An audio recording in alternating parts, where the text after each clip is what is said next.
ନମସ୍କାର। ଆଜି ମୁଁ ଏଭଳି ଜଣେ ତନ୍ତ୍ରର ସାଧିକାଙ୍କ କଥା କହିବି ଭାବୁଛି। ଏଙ୍କ ବିଷୟରେ ଅନେକ ଲୋକ ଜାଣି ନାହାନ୍ତି, କାରଣ ଭାରତବର୍ଷ ହେଲା ତନ୍ତ୍ର ମନ୍ତ୍ରର ଦେଶ ଏବଂ ଅତୀତରେ ଅନେକ ପ୍ରଚଣ୍ଡ ସାଧକ ସାଧିକା ଥିଲେ। ଏବେ ଯେ ନାହାନ୍ତି ତା ମୁଁ କହୁନି। ଏବେ ହୁଏତ ଆସାମର କାମାକ୍ଷାରେ ମଧ୍ୟ ତାନ୍ତ୍ରିକ ମାନେ ଅଛନ୍ତି ଏବଂ ଆମ ଓଡ଼ିଶାର ବିଶେଷ କରି ଫୁଲବାଣୀ, ମୟୂରଭଞ୍ଜ, କୋରାପୁଟ ସେପଟେ ମଧ୍ୟ ଆଦିବାସୀ ସମ୍ପ୍ରଦାୟରେ ଅନେକ ଭଲ ଭଲ ତାନ୍ତ୍ରିକ ଅଛନ୍ତି। ତନ୍ତ୍ର ଏଭଳି ଏକ ବିଦ୍ୟା ଯେଉଁଥିରେ ଅସାଧ୍ୟ ମଧ୍ୟ ସାଧନ କରିହେବ। ଯଦିଓ ଆମମାନଙ୍କର ଗୋଟେ ଧାରଣା ରହିଯାଇଛି ଯେ ତନ୍ତ୍ରଟା କେବଳ ଅନ୍ୟର କ୍ଷତି ପାଇଁ ଆଜିକାଲି ଯେଉଁମାନେ ତନ୍ତ୍ରକୁ ନେଇ ବ୍ୟବସାୟ କରୁଛନ୍ତି ତାକୁ ଉପଯୋଗ କରୁଛନ୍ତି, କିନ୍ତୁ ତନ୍ତ୍ର ସାଧନା କ୍ଷେତ୍ରରେ ଏକ ଗୂଢ଼ ରହସ୍ୟପୂର୍ଣ୍ଣ ଷ୍ଟେପ୍ ବା ପଦକ୍ଷେପ ତାହା ଯେଉଁମାନେ ତାନ୍ତ୍ରିକ ସେମାନେ ଜାଣନ୍ତି। ଆଜି ମୁଁ ଅତୀତର ଇତିହାସରେ ସୁପ୍ରସିଦ୍ଧା ତାନ୍ତ୍ରିକା ନିତେଇ ଧୋବଣୀ କଥା କହିବି। ନିତେଇ ଧୋବଣୀ ଏଇ ପୁରୀରେ ଆଜିକି 400-500 ବର୍ଷ ତଳେ ଏଇଠି ମଧ୍ୟ ଏଇ ଶ୍ରୀକ୍ଷେତ୍ର ମାଟିରେ ଏଇଟା ଘଟଣା ଘଟି ଯାଇଥିଲା। ପୁରୀର ଚୁଡଙ୍ଗ ସାହି, ପୁରୀ ଲୋକମାନେ ଜାଣନ୍ତି ଚୁଡଙ୍ଗ ସାହିଟା କୋଉଟା, ଅନ୍ୟମାନେ ହୁଏତ ଜାଣିନାହାନ୍ତି। ରାଜା ଚୋଡଗଙ୍ଗ ଦେବଙ୍କ ସମୟରେ, ଏଟା ରାଜା ଚୋଡଗଙ୍ଗ ଦେବଙ୍କ ସମୟର କଥା। ରାଜା ଚୋଡଗଙ୍ଗ ଦେବଙ୍କ ସମୟରେ ଯେମିତି କଲିକତାର ରେଡ ଲାଇଟ୍ ଏରିଆ, ବେଶ୍ୟା ଏରିଆ ବୋଲି ମାନେ ପ୍ରଷ୍ଟିଟ୍ୟୁସନଙ୍କ ଏରିଆ ବୋଲି କୁହାଯାଏ, সোনাগাছি, ଠିକ୍ ସେମିତି ପୁରୀର ବେଶ୍ୟାପଡ଼ା ଥିଲା ଚୁଡଙ୍ଗ ସାହିରେ। ଚୁଡଙ୍ଗ ସାହିଟା ରାଜା ସ୍ଥାପନା କରିଥିଲେ ବେଶ୍ୟାମାନଙ୍କୁ ଅବସ୍ଥାପିତ କରିବା ପାଇଁ। ସେଇ ଚୁଡଙ୍ଗ ସାହିରେ ପୁରୀ ରାଜାଙ୍କର ଗୋଟେ ରାଜ ଉଦ୍ୟାନ ଥିଲା। ସେ ରାଜ ଉଦ୍ୟାନରେ ସେଦିନ ଗୋଟେ ଦିନ ପ୍ରବଳ ଗହଳି, ସହରର ସମସ୍ତ ଲୋକ, ମନ୍ତ୍ରୀ, ପାରିଷଦ, ଜନସାଧାରଣ ରୁଣ୍ଡ ହୋଇଛନ୍ତି। କ'ଣ ନା ଆଜି ଗୋଟେ ବଡ଼ ଶକ୍ତି ପରୀକ୍ଷା ହେବ। ଆରେ ଶକ୍ତି ପରୀକ୍ଷା ପୁଣି କାହାର? ନା ଜଣେ ଶୈବାଚାର୍ଯ୍ୟ ସୋମେଶ୍ୱର, ଜଣେ ବୃଦ୍ଧ ସାଧକ, ସେ ଶିବ ଭକ୍ତ, ଶୈବ ଭକ୍ତ, ତାଙ୍କ ନାଁ ଶୈବାଚାର୍ଯ୍ୟ ସୋମେଶ୍ୱର। ଆଉ ଜଣେ ବୈଷ୍ଣବ ଭକ୍ତ ନିତେଇ ଧୋବଣୀ। ନିତେଇ ଧୋବଣୀ ହେଲେ ତାନ୍ତ୍ରିକା, ତାନ୍ତ୍ରିକ। ସେ ତନ୍ତ୍ର ସାଧନାରେ ସେ ସମୟରେ ଭାରତବର୍ଷରେ ସୁପ୍ରସିଦ୍ଧ ଲାଭ କରିଥିଲେ। ଇତିହାସରେ ତାଙ୍କ ନାଁ ଅଛି ନିତେଇ ଧୋବଣୀ। ତେଣୁ ବୃଦ୍ଧା ନିତେଇ ଧୋବଣୀ, ବୃଦ୍ଧ ଶୈବାଚାର୍ଯ୍ୟ ସୋମେଶ୍ୱରଙ୍କ ଭିତରେ ଶକ୍ତି ପରୀକ୍ଷା ହେବ କିଏ ବଡ଼, ଶିବ ବଡ଼ ନା ଜଗନ୍ନାଥ ବଡ଼। ସୋମେଶ୍ୱର ଶିବଙ୍କ ଭକ୍ତ, ସିଏ କହନ୍ତି ଶିବ ହଉଛି ସବୁ କିଛି, ଜଗନ୍ନାଥ ଠାକୁର କିଛି ନୁହଁ, ମାନେ ହି ଡଜଣ୍ଟ କେୟାର। କିନ୍ତୁ ନିତେଇ ଧୋବଣୀ କହିବା କଥା ଜଗନ୍ନାଥ ହଉଛନ୍ତି ପୂର୍ଣ୍ଣ ବ୍ରହ୍ମ, ସେଇ ହଉଛନ୍ତି ସର୍ବଶ୍ରେଷ୍ଠ, ସର୍ବକର୍ତ୍ତା, ସର୍ବସ୍ରଷ୍ଟା। ତାଙ୍କରି ଭିତରେ ଆଜି ପରୀକ୍ଷା ହେବ କିଏ ବଡ଼। ପ୍ରଶ୍ନ ଉଠୁଛି ଏଇ ପରୀକ୍ଷାର ମାନେ କ'ଣ ପାଇଁ ଏ ପରୀକ୍ଷାର ପ୍ରଶ୍ନ ଆଜି ଉଠିଲା ଯେ ଦି ଜଣ ଭିତରେ ପରୀକ୍ଷା ହେବ। ଟିକେ ପଛକୁ ଫେରିଯିବା। ଯେତେବେଳେ କେଶରୀ ବଂଶ ରାଜୁତି କରୁଥାନ୍ତି ଉତ୍କଳରେ, ଉଦ୍ୟତ କେଶରୀ ସେତେବେଳେ ଥିଲେ ଆମର ରାଜା। ଉତ୍କଳର ରାଜା ଥିଲେ ଉଦ୍ୟତ କେଶରୀ। ଉଦ୍ୟତ କେଶରୀ ଆଦୌ ପ୍ରଜାବତ୍ସଳ ନଥିଲେ। ତାଙ୍କ ଶାସନ କାଳରେ ପ୍ରଜାମାନେ ତ୍ରାହି ତ୍ରାହି ଡାକ ଛାଡ଼ୁଥିଲେ ଏବଂ ସବୁ ପ୍ରଜାମାନେ ଚାହୁଁଥିଲେ ଇଏ ରାଜା କେମିତି ଏ ରାଜ୍ୟରୁ ବିତାଡ଼ିତ ହଉ, ନହେଲେ ମରୁ ପଛେ। କାରଣ ଯେଉଁ ରାଜାଟାକୁ ପ୍ରଜାମାନେ ଭଲ ପାଇବେନି, ତାଙ୍କ ଦ୍ୱାରା ଅତ୍ୟାଚାରିତ ହେବେ ବା ଶାନ୍ତିରେ ଜୀବନଯାପନ କରିପାରିବେନି, ସେମାନେ ସେ ରାଜାକୁ ଚାହିଁବେନି ସିଂହାସନ ଉପରେ ଦେଖିବା ପାଇଁ। ସେୟା ହେଇଥିଲା ଉତ୍କଳର ଜନସାଧାରଣଙ୍କ କ୍ଷେତ୍ରରେ। କିନ୍ତୁ ଉଦ୍ୟତ କେଶରୀ ଯେ ରାଜା, ଏଇ ଯେଉଁ ଶୈବାଚାର୍ଯ୍ୟ ସୋମେଶ୍ୱରଙ୍କୁ ସେ ଆଣି ପୁରୀରେ ପ୍ରତିଷ୍ଠିତ ବା ଅବସ୍ଥାପିତ କରିଥିଲେ। କାହିଁକି ନା ସିଏ ମାନେ ଶିବଙ୍କ ପ୍ରତି ତାଙ୍କର ଦୃଢ଼ ଆସ୍ଥା ଥିଲା ଏବଂ ଏଇ ବୃଦ୍ଧ ଜଣକ ଯୋଉ ଜଣେ ପ୍ରଚଣ୍ଡ ସାଧକ ଶୈବ ସାଧକ ସିଏ ତାଙ୍କ ଉପରେ ସେ ଏତେ ଖୁସି ଥିଲେ ସେଇ ଉଦ୍ୟତ କେଶରୀ ଆଣିକି ସୋମେଶ୍ୱର ଶୈବାଚାର୍ଯ୍ୟ ସୋମେଶ୍ୱରଙ୍କୁ ପୁରୀରେ ରଖିଥିଲେ। କିନ୍ତୁ ଯେତେବେଳେ ପ୍ରଜାମାନେ ତ୍ରାହି ତ୍ରାହି ଡାକ ଛାଡ଼ିଲେ এই ଉଦ୍ୟତ କେଶରୀଙ୍କୁ କେମିତି ସିଂହାସନରୁ ବିତାଡ଼ିତ କରିବା ପାଇଁ ତାଙ୍କର ଏ ପ୍ରଜାମାନଙ୍କର ମନକୁ ଜାଣିକି ତାଙ୍କର ଯିଏ ରାଜଗୁରୁ ଥିଲେ ଉଦ୍ୟତ କେଶରୀଙ୍କର ରାଜଗୁରୁ ରାଜପ୍ରସାଦର ତାଙ୍କ ନାମ ହେଲା ବାସୁଦେବ ପଣ୍ଡିତ ବାସୁଦେବ ରଥ। ପଣ୍ଡିତ ବାସୁଦେବ ରଥ ଦିନେ ପ୍ରଭୁ ଲିଙ୍ଗରାଜଙ୍କ ପାଖରେ ଅଧ୍ୟାୟ ପଇଲେ ଯେ ପ୍ରଭୁ କିଛି ଗୋଟେ ବାଟ ତମେ କଢାଅ। ସ୍ୱପ୍ନରେ ଲିଙ୍ଗରାଜ ପ୍ରଭୁ ବାସୁଦେବ ରଥଙ୍କୁ କହିଲେ ତୁ ଗୋଟେ କାମ କର ଦକ୍ଷିଣ ଦିଗକୁ ଯା ଭାରତ ବର୍ଷର ଦାକ୍ଷିଣାତ୍ୟକୁ ଯାତ୍ରା କର ସେଠାରେ ଗୋଟେ ରାଣ୍ଡି ପୁଅ ଅନନ୍ତା ଏଇ ଚୋଡ଼ଗଙ୍ଗକୁ ତାଙ୍କ ଯୁବ ଅବସ୍ଥାରେ ପିଲାବେଳେ ରାଣ୍ଡି ପୁଅ ଅନନ୍ତା କୁହାଯାଉଥିଲା। ତାର କାହାଣୀ ଅଲଗା।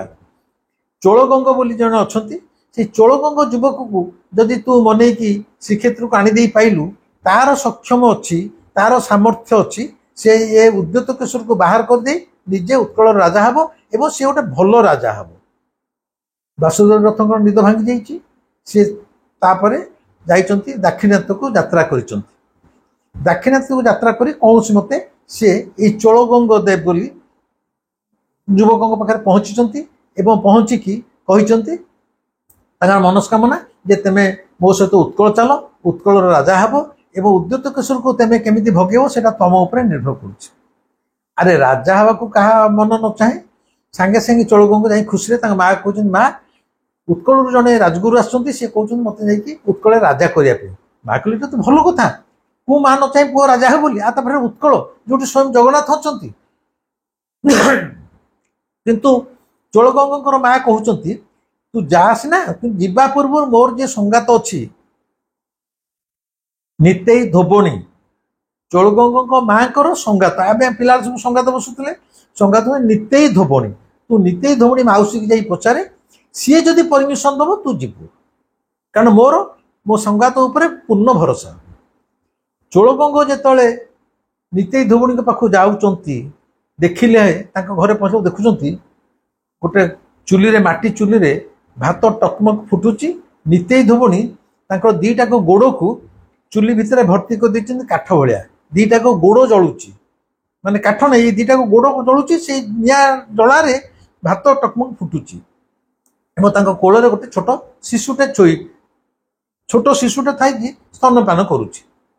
ଚୋଳଗଙ୍ଗ ଦେବ ଯେମିତି ପହଞ୍ଚିଗଲେ କହିଲେ ମୋ ବୋଉ ପଠେଇଛି ସାଙ୍ଗେ ସାଙ୍ଗେ ନିତେଇ ଧୋବଣୀ କଣ କଲେ ନା ସେ ଯୋଉ କୋଳରେ ଛୁଆଟାକୁ ଧରିଥିଲେ ତାକୁ ଚୁଲି ଭିତରକୁ ଭର୍ତ୍ତି କରିଦେଲେ ସେ ଛୁଆଟା ବି ଜଳିଲା। ଏଇଟାକୁ ଶୁଣିଲା ବେଳକୁ ଆପଣମାନଙ୍କୁ ଟିକେ ଗୁଲି ଗୁଲି ଲାଗୁଥିବ ଏଇଟା ଗୁଲି ନୁହଁ ଏଇଟା ତନ୍ତ୍ରର ଅନେକ ରହସ୍ୟମୟ ବିଧି ଅଛି। ତନ୍ତ୍ର ଦ୍ୱାରା ଗୋଟେ ତାନ୍ତ୍ରିକ ଯାହା ଚାହିଁବ ତାହା କରିପାରିବ ଯୋଉଟା ଆମ ପାଇଁ ଆଶ୍ଚର୍ଯ୍ୟ ନୁହଁ ଅସମ୍ଭବ ସ୍ୱପ୍ନର ବାହାରେ ସେଗୁଡ଼ା ବି ତାନ୍ତ୍ରିକ ମାନେ କରିପାରନ୍ତି। କାରଣ ଅତୀତରେ ମୋ ଜେଜେ ଯେତେବେଳେ ଥିଲେ ମୋ ଜେଜେଙ୍କର ନିଜ ଆଖି ଦେଖା କଥା ସେ ମତେ କହିଛନ୍ତି।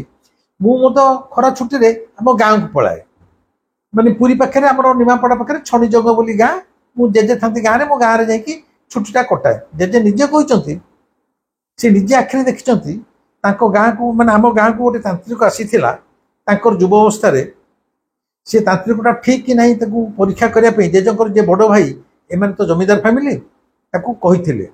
ସେ ତାନ୍ତ୍ରିକ କଣ କରିଥିଲା ଆମ ଘର ଦୁଆର ମୁହଁରେ ଗୋଟେ ବଡ଼ ନଡ଼ିଆ ଗଛ ଥିଲା ସେ ତନ୍ତ୍ର ବଳରେ ସମସ୍ତଙ୍କ ଆଖି ଆଗରେ ସେ ନଡ଼ିଆ ଗଛଟା ସେଠୁ ଉଠେଇ ଦେଇ ଆଉ ଗୋଟେ ଜାଗାରେ ନେଇ ପହଞ୍ଚେଇ ଦେଲା ମାନେ ଗୋଟିଏ ମୁହୂର୍ତ୍ତରେ ନଡ଼ିଆ ଗଛଟା ଏଠୁ ଯାଇକି ସେଠି ରହିଗଲା। ଜେଜେ କହିଲେ ଏଇଟା ଜମା କାହାଣୀ ନୁହଁ ତାନ୍ତ୍ରିକ ମାନେ ଏଇ ସାଧନାରେ ଏଇଭଳି ସିଦ୍ଧି ଲାଭ କରିଛନ୍ତି। ତେଣୁ ନିତେଇ ଧୋବଣୀ ତା ଦିଟାକ ଗୋଡ ଚୁଲି ଭିତରେ ଜାଳୁ କି ଛୁଆଟାକୁ ଚୁଲି ଭିତରୁ ଭର୍ତ୍ତି କରିଦଉ ଆମକୁ ସିନା ଏଇଟା ଭାରି ଆବାକାବା ଲାଗୁଛି ତନ୍ତ୍ରରେ ଏଗୁଡା ଅତି ତାଙ୍କର ଫୁଟକିର କଥା। ଯେ ଯାହା ହଉ ନିତେଇ ଧୋବଣୀ ଯେତେବେଳେ ଶୁଣିଛି ଯେ ତାର ସାଙ୍ଗର ସଙ୍ଗାତର ପୁଅ ଚୋଳଗଙ୍ଗ ଶ୍ରୀକ୍ଷେତ୍ରକୁ ଯିବ ରାଜା ହେବା ପାଇଁ ସେ କହିଛି ଏଇଟା ବଡ଼ ଖୁସିର କଥା, ତୁ ଆନନ୍ଦରେ ଯା, ଆଉ ମୁଁ ତତେ ପରମିଶନ ଅନୁମତି ଦଉଛି। ଚୋଳଗଙ୍ଗ କିନ୍ତୁ କହିଛନ୍ତି କଣ, ଚୋଳଗଙ୍ଗକୁ ତାଙ୍କ ମା କହିଦେଇଥିଲେ ଯେ ତୁ ସଙ୍ଗାତକୁ କହିବୁ ସିଏ ତୋ ସାଙ୍ଗରେ ଯିବ, ସିଏ ତୋ ସାଙ୍ଗରେ ଗଲେ ତୋର ଆଉ ବିପଦ ଆପଦ କିଛି ରହିବନି। ଚୋଳଗଙ୍ଗ କହୁଛନ୍ତି ନୀତି ଧଉଣି କି ମାଉସୀ ମୁଁ ଏକା ଯିବିନି, ତେମେ ବି ମୋ ସାଙ୍ଗରେ ଚାଲ, ସେ କ୍ଷେତ୍ରରେ ରହିବା, ମୁଁ ତ ରାଜା ହେବି, ତେମେ ରହିବ, ତମର କିଛି ରହିବାର ଖାଇବା ପିଇବାର ଅସୁବିଧା ହବନି, ତେମେ ଚାଲ। ବହୁତ ଖୁସାମତ କଲା ପରେ ନିତେଇ ଧୋବଣୀ କହୁଛି ହଉ ପୁଅ ଯଦି କହୁଛୁ ଚାଲ ଯିବା ଆଉ। ତାପରେ ଚୋଳଗଙ୍ଗ ନିତେଇ ଧୋବଣୀ ଆସି ଶ୍ରୀକ୍ଷେତ୍ରରେ ପହଞ୍ଚିଛନ୍ତି ରାଜଗୁରୁ ବାସୁଦେବ ରଥଙ୍କ ଅନୁରୋଧ ରକ୍ଷା କରି। ତାପରେ ଖେଳ ଆରମ୍ଭ ହେଲା। କଣ ଖେଳ ଆରମ୍ଭ ହେଲା? ନିତେଇ ଧୋବଣୀର ଖେଳ ଆରମ୍ଭ ହେଲା। ରାଜା ଉଦ୍ୟତ କେଶରୀ କୁ କେମିତି ସିଂହାସନରୁ ତଡ଼ାଯିବ। ରାସ୍ତାରେ ମାର୍କେଟରୁ ଜିନିଷପତ୍ର ଉଡ଼ି ଯାଉଥିବ, ରାଜା ରାଣୀ ଖାଇ ବସିଥିବେ, ତାଙ୍କ ଭାତ ଥାଳିରେ ବିଷ୍ଟା ପଡ଼ିବ, ଗୁଅ ପଡ଼ିବ, ରାଜନଅର ଅଗଣାରେ ଅଳିଆ ଗୁଅ ଆକାଶରୁ ବର୍ଷା ହେଲା ଭଳିଆ ପଡ଼ିବ, ରାଜା ସିଂହାସନରେ ବସିଥିବେ, ତାଙ୍କ ଲୁଗାରେ ନିଆଁ ଲାଗିଯିବ। ଏପରି ହେଲା ରାଜା ରାଣୀ ଶୋଇଥିବେ ପଲଙ୍କରେ, ଦିଟା କଙ୍କାଳ ଆସି ତାଙ୍କ ବେକ ମୋଡ଼ିବେ, ବେକକୁ ଚିପିବେ ମାରିଦେବା ପାଇଁ। ଏଇଟା ଯେତେବେଳେ ପ୍ରତିଦିନ ବାରମ୍ବାର ହେଲା, ସାଧାରଣ ଲୋକ ଭଲରେ ବଞ୍ଚି ପାଇଲେନି, ଆଉ ରାଜା ମାନେ ତନ୍ତ୍ର ଦ୍ୱାରା ଏମିତି ତାକୁ ହଇରାଣ କରାଗଲା, ଉଦ୍ୟତକୁ ସେ ଦେଖିଲେ ମୁଁ ଆଉ ଏଠି ରହିପାରିବିନି, ଏଠି ରହିଲେ ସେ କଙ୍କାଳ ମାନେ ମତେ ବେକ ଚିପି ମାରିଦେବେ। ସିଏ ନିଜେ ଗୋଟାଏ ଦିନ ଲୁଚିକି ଶ୍ରୀକ୍ଷେତ୍ର ଛାଡ଼ି ପଳେଇଲେ। ଶ୍ରୀକ୍ଷେତ୍ର ଛାଡ଼ି ସିଏ ପଳେଇଲା ପରେ ଚୋଳଗଙ୍ଗ ଦେବ ତାପରେ ଉତ୍କଳର ରାଜା ହେଇଛନ୍ତି। ସିଏ ଥିଲା କେଶରୀ ବଂଶ, ଇଏ ହେଲା ଗଙ୍ଗ ବଂଶ। ଚୋଳଗଙ୍ଗ ନାଁ ହେଲା ଚୋଡ଼ଗଙ୍ଗ ଦେବ। ଚୋଡ଼ଗଙ୍ଗ ଯେତେବେଳେ ରାଜା ହେଇଗଲେ, ସାଙ୍ଗରେ ଆସିଛନ୍ତି ତାଙ୍କର ମାଉସୀ କିଏ? ନିତେଇ ଧୋବଣୀ। ନିତେଇ ଧୋବଣୀ ହେଲେ ତାନ୍ତ୍ରିକ, ସିଏ ହେଲେ ପରମ ଜଗନ୍ନାଥଙ୍କର ଭକ୍ତ, ତାଙ୍କ ପାଇଁ ବି ରହିବାର ବ୍ୟବସ୍ଥା କରାଯାଇଛି।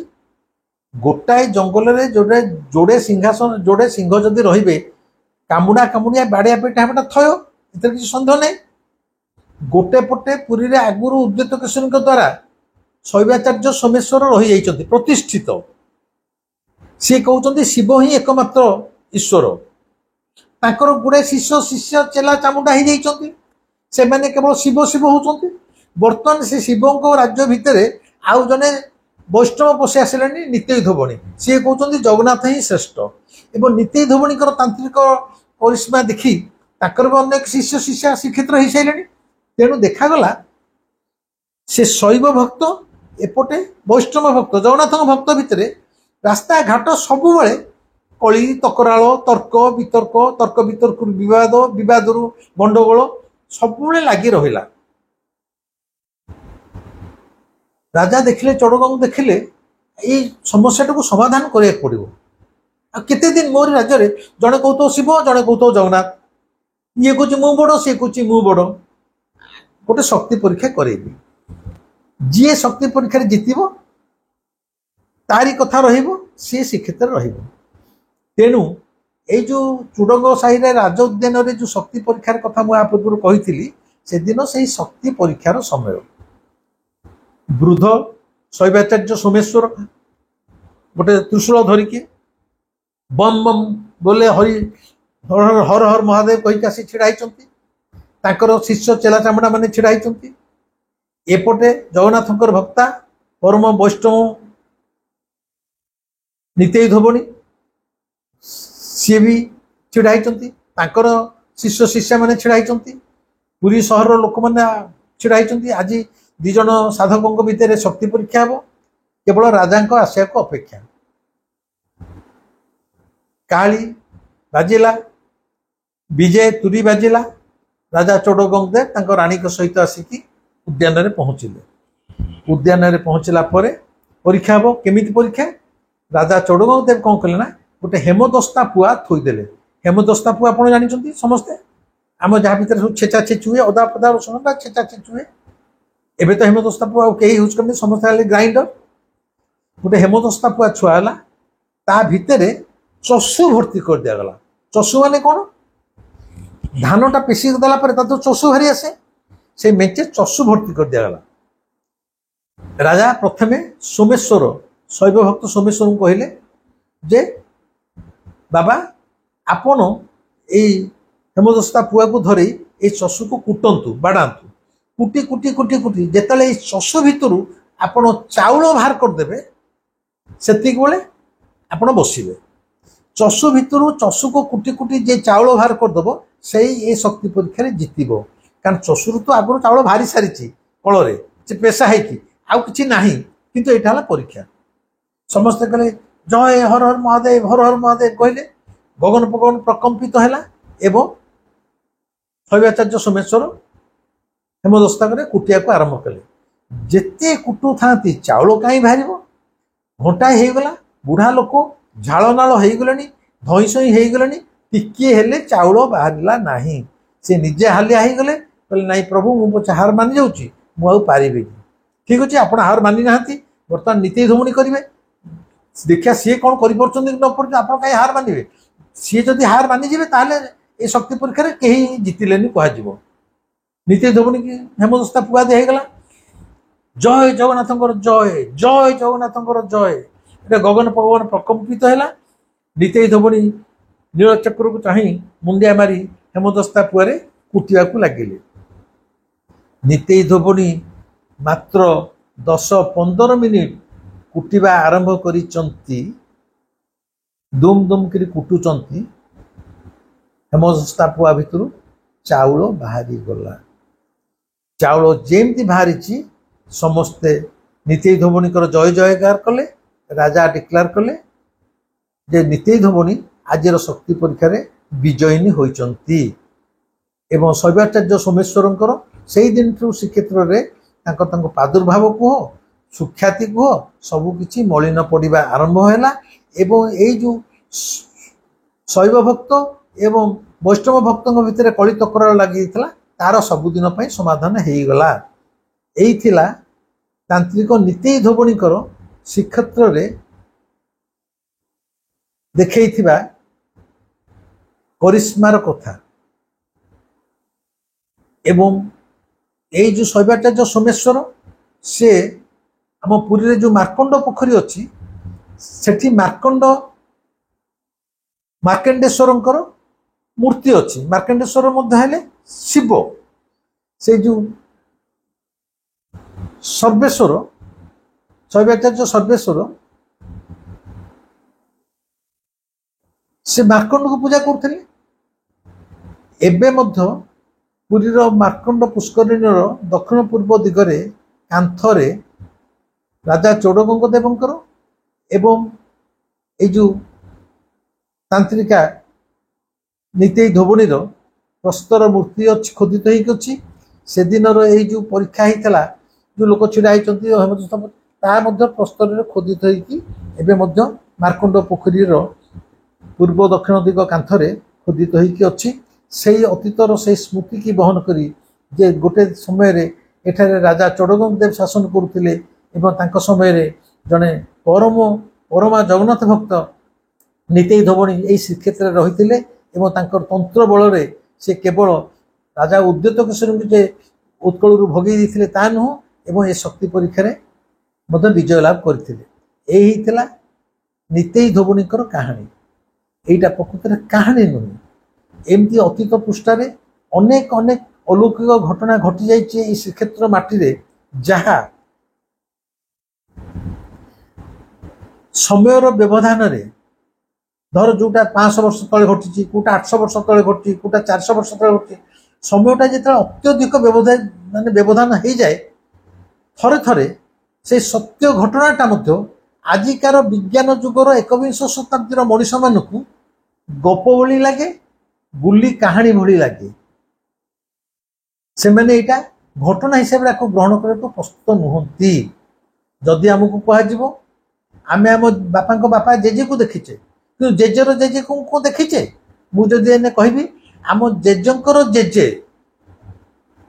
जेजेंकर जेजे मो जेजेंकर जेजेंक कथा जिते मो जेजे कहती तार तो 600 वर्ष तल होगा मैंने 6टा जेनेरेशन होगा जे थरे मो जेजेंकर जेजे जेजे पिला ही था खरारे बसिकी सोरिष तेल गिनारे रखिकी निजे गाधेकी जाए सोरिष तेल देहरे मालिश करुँच गोटे काउ आसीगला से सोरिष तेल गिनाटा को थंटर नहीं चलीगला जेजक जेजे गीत बोलिले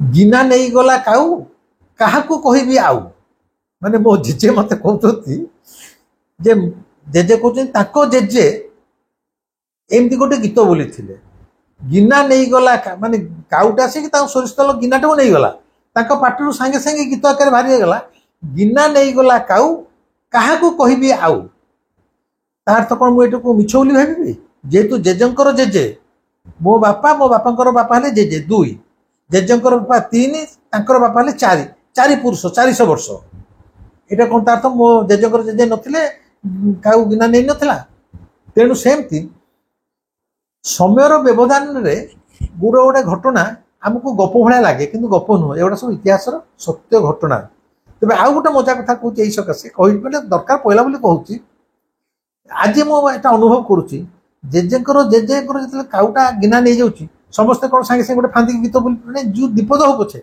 बोली पारे ना तार अर्थ तांको भीतर गोटे काव्यिक सत्ता थिला ऐश्वर्य सत्ता थिला काउटे गिना नहीं फटकिन गीत बोल दौरान गिना नहीं गला काउ क्या कहबी आउ बोध से ही सकाशे यही जो काव्यिक सत्ता बा लेखकीय सत्ता गुड़ाए जिनस आमर जीन द्वारा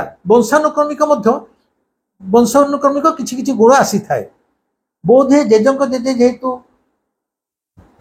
सांगे सांगे गीत फांदी दे पारुथिले तेणु मो बापा जने खूब भल साहित्यिक थिले से फटाफट गीत माने आपन संगे जदि घंटे कथाता करेंगे से गीत रे कथाता कर परिबे फटाफट गीत बोली पारे मु जानिली आम बापांकर एई गुणटा से जेजंकर जेजेंक पाखरु निश्चित वंशानुक्रमिक बोधे देह भितर आसीथिला एवं जेहेतु जेजंकर जेजे भितर काव्यिक सत्ता थिला सेई मंजी टिके टिके आसी आसी आसी आसी आम भितर भी मो भितर भी पशिची बोली बोध हुए मु जदिओ बैंक चाकरी करी प्रभुर अशेष कृपा करुणारू बर्तमान सुधा मत 73 वर्ष मोर पब्लिश आकार छपा आकार 70टी बही मोर छपा सरी एवं आपण मानू गोटे सूचना दे दूची मोर ये सबू बहितक ग्रंथावली आकार 12-14टा भागरे सबुतक बही मिसिकी मात्र 12-14टा ग्रंथावली बाहर करार मु व्यवस्था करुच्ची एटा मु कहली आपण मानू किसी गोटे फुटाणी देखापे किंतु ये जो काव्यिक सत्ताटा यहाँ जेजंक जेजरू आसीची आ जेजंक जेज कथा कहली यही सकाशे जो मैंने भावुंट 500-600 वर्ष तले ये श्रीक्षेत्र में जहाँ जहाँ घटी जाटा घटना नुह सब गप मु कहबी सेमानकर चिंताधारा संकीर्ण से माने इतिहास जानती एवं ऐश्वर्य सत्ता आउ जगन्नाथंकर सत्ता को से माने आज जाए अनुभव करि पारु नाहंती एई थिला नितेई धोबणीर कथा एवं नितेई धोबणीर कथा शुणिया पई मोर जने शिष्या भौणी सीमंतिनी महांती अनुरोध करथिले बाबा नितेई धोबणी कथाटा कहीं मु कोठी पाउनी मु टिके शुणिया को चाहूची एटा केवल सीमंतिनी महांती को अनुरोध रे मु जेहेतु मन रखी आपण समस्त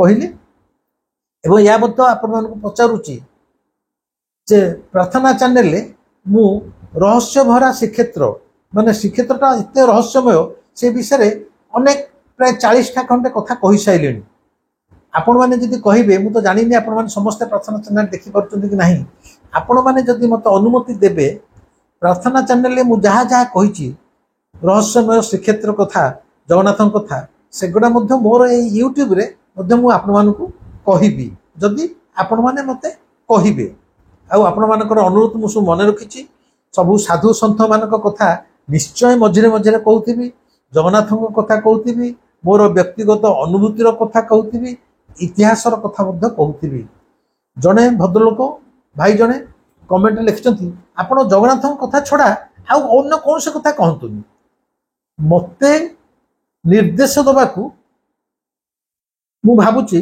ए संसार रे केवल जगन्नाथ को छाड़देले कहार अधिकार नहीं मते निर्देश कहीं दे परिबे अनुरोध कर परिबे किंतु मो एतिके जणे दोची मोर ये चैनल जो नाटा देखिए लिखी अंतरर कथा डॉक्टर विबुध रंजन अंतरर कथा माने मो अंतर भितर जहाँ चाउल फुटिला भाया गप गप गप होची मु सेगुड़ा कहबी किछि माने नहीं मु खाली जगन्नाथ मु गोटे प्रवचक नुहे पुराण कारण नुहे कि मु खाली पुराण कथा कहबी आपण माने देखुते मो कौन से शास्त्र कथा कहे नहीं मु केवल मोर व्यक्तिगत अनुभूति कथा कहे से व्यक्तिगत अनुभूति कौन केवल जगन्नाथ को नहीं से व्यक्तिगत अनुभूति मोर जीवन छाई आलुओ अंधार को लेकिन मोर व्यक्तिगत अनुभूति इतिहास को लेकिन मोर व्यक्तिगत अनुभूति साधु सन्थ को लेकिन तेणु जे मु खाली जे केवल जगन्नाथ कथा कहबी यही बंधन भितर मु बांधी हवा मनुष्य भाई रे भाई नुह मते क्षमा करेंगे मोर खुशी जेतले जहा इच्छा हो मुझे कहबी आपन को भल लगे देखंतु भल न लगे आदौ देखंतु नाही मु मो कालू पई मु कहूची जहा को भल लगे से माने देखिबे तेणु सबू कथा कहबी जहाँ मो मन को आसुची मु कहबी एवं भावुची मु जहाँ कहबी आपण मानकु होते भल लगी पारे आज पई रहिली ए वीडियोटी केमिति लागिला मते कमेंट रे जणैबे सब्सक्राइब करिवे जिच्छा ता शेयर करिवे शेयर कमी जाउची समस्त सहित शेयर करंतु समस्ते जानंतु जगन्नाथंकर करिश्मा जगन्नाथंकर महिमा एवं तांकर सेई जीवंत सत्ताटाकू आपण माने समस्ते उपलब्धि रे आणुतु यही मोर कामना एते थर जो कथा कहूची केवल एया जे समस्ते जगन्नाथ सहित जोड़ी होंतु से शैवाचार्य सोमेश्वर भाया नहीं जी शिव भक्त मुझे मना करूनी किंतु मु ग्यारंटी दे कहूची जदि आपण आमर प्रिय ठाकुर जगन्नाथ सहित जोड़ी हो गले ए संसार रे सबुठारु सुखी मनीष आपण आज पई रहिली नमस्कार।